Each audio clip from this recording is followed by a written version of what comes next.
Hello and welcome back. We are here to review for loops.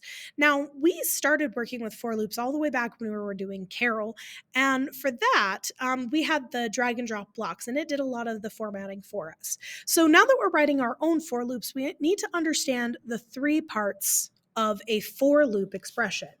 So, as always, when you're creating a for loop, you use the keyword for, and then inside of parentheses, you have three sections. The first section is a variable declaration. So, for this one, you're going to create a variable to keep track of or to count the number of times that your expression is running. The second part of a for loop is called a test expression. Here is where you are going to set up a comparison operator where your counter variable is going to be compared to the number of times you want your loop to run. And then last, you're going to increment or decrement, which means increase your counter or decrease your counter depending on what you're after. So a for loop has these three sections: variable, test, and then increment. So let's take a look at what this looks like in an actual for loop.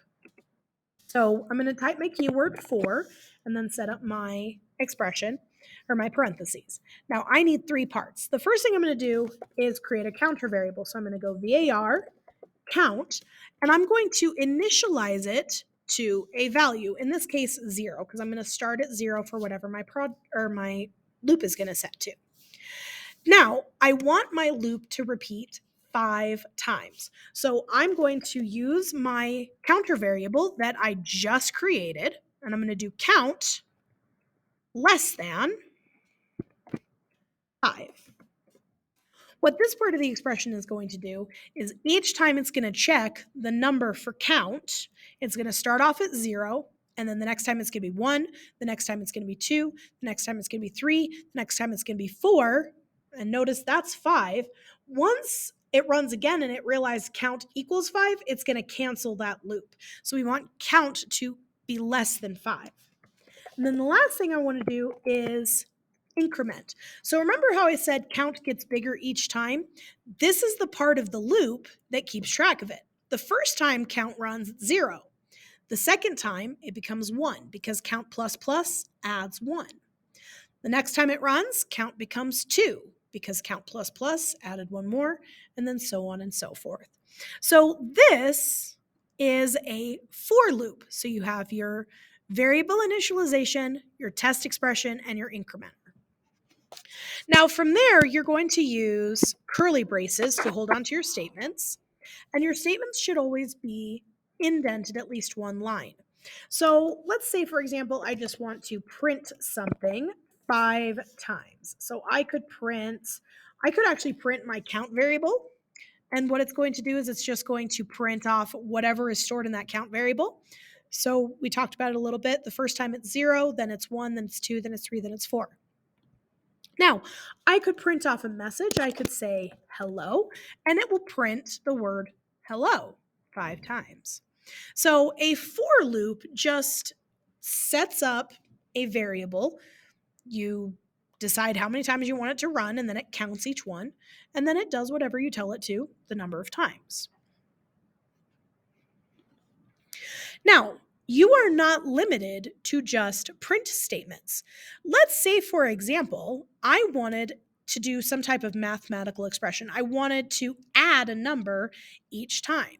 So to do that, I'm actually going to exit my for loop up here, and I'm going to create what's called an accumulator variable, and I'm going to call it sum and set it to 0.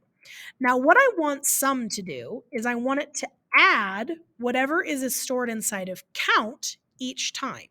So here's what I might do. I would call my sum, and I would do sum plus whatever is stored in my count variable.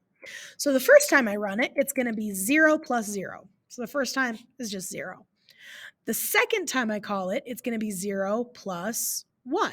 So sum is now going to equal 1. The next time I call it, it's going to be 1 plus 2. So it'll be 3.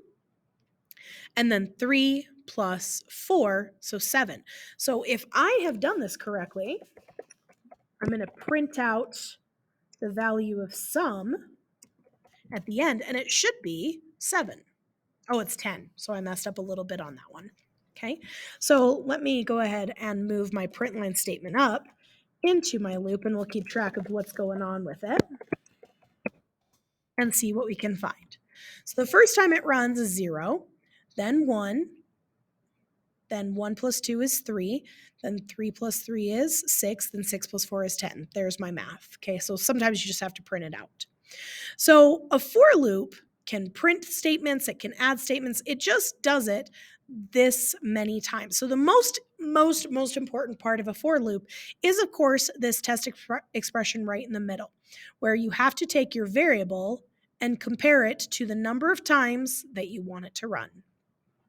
So if you have any questions with for loops, please let me know, but I hope you found this helpful.